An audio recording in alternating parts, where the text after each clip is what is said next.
What's up, everybody? Phillip Bridges here. Today we're gonna install one of these canvases. I got a triangle one I picked up on Amazon for about 24 bucks, and we're gonna install it and see how well it works. All right, so what we want to do is we're gonna lay this out on the ground just so we get a basic idea of how far out we want this to stretch out. They give you some rope that I'm not gonna use. I picked up some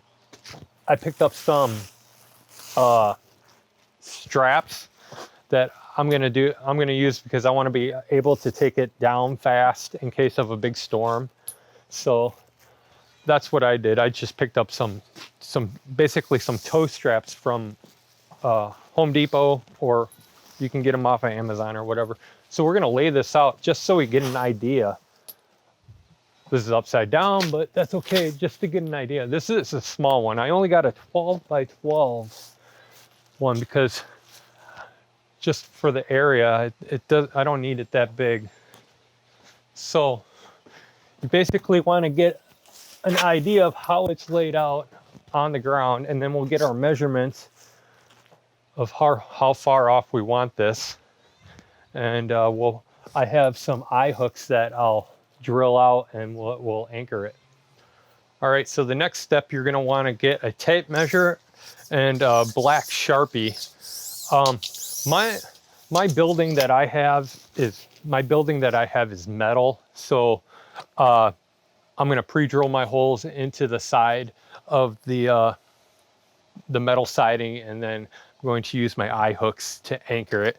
So we want to measure our distance off the side for each one where we're going to have our hooks. Let's go 16 out on each side, and then we're going to put an eye hook. We're going to put an eye hook in the corner. All right, now I'm going to drill into the side of this. I'm only going to go up about 8 feet. So we're going to first put our main eye hook. We're going to drill right into here.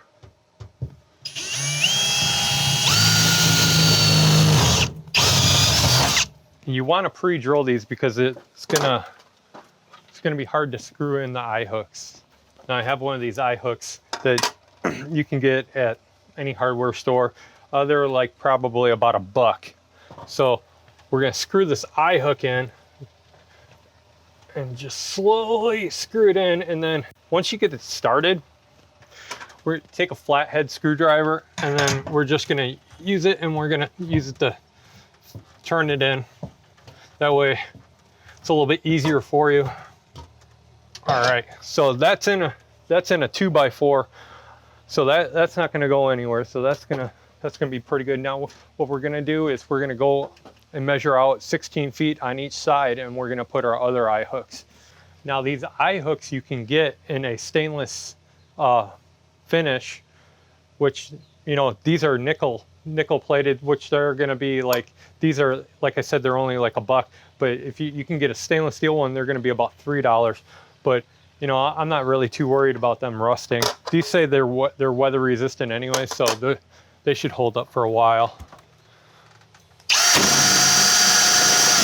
I take my wonky screwdriver and we spin it on. So you want to get your ratchet strap, and we want to do the inside triangle first. First, what I'm going to do is I'm going to flip this over because I have it on I have this inside, or well, I have this reversed. So now that we do that, we can take our ratchet strap and we'll hook it on, and then we'll tighten it to the eye hook. All right, so we clip onto the other part of the triangle, and we get this one set up. You know, we're gonna leave it all loose. We're gonna leave it all loose for now, and then we're gonna slowly tighten each one of them up just so we kind of get the same distance on them all. So I'm just gonna ratchet this a couple clicks. All right. So this is what it looks like.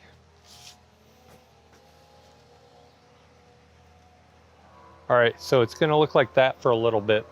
Now, once we get our next one up, it should all come together.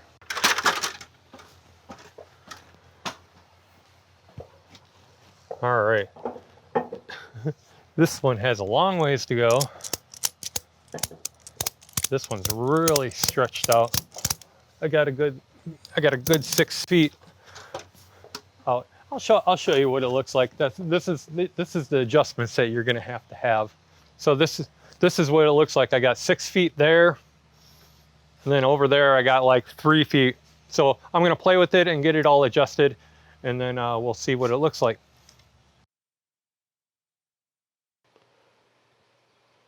Okay, it's been about 3 weeks now, and I decided the smaller shade cloth just wasn't cutting it. So instead of a 12, we ended up swapping it out and getting a 16, which is a little bit bigger, and it just pretty much installed the same exact way.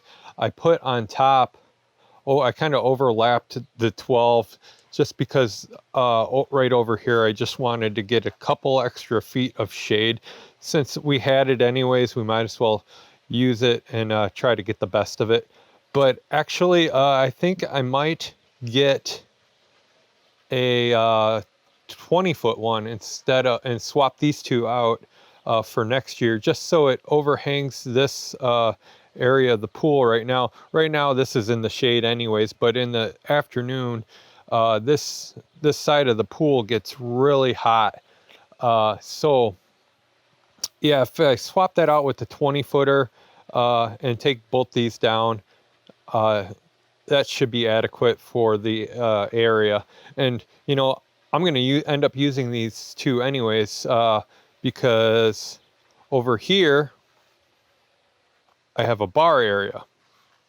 So I'll end up using one to go from the side of the building, and I'll end up covering the bar. These shade cloths, I can use them anywhere pretty much, because I can use them out over in garden area where I'm working. And so there's so many multiple uses for these that you can use them for, and they're cheap. They're, you know, they're under 30 bucks you can get them for. So yeah, that's an update on those. So I had to swap that 12-footer out with the 16-footer, but still I'm very happy with them. The 12-footer just wasn't giving us enough shade that we wanted. So I'm Phillip Bridges, and if you like this video, hit the like button and subscribe if you're not subscribed already, and I'll talk to you guys later.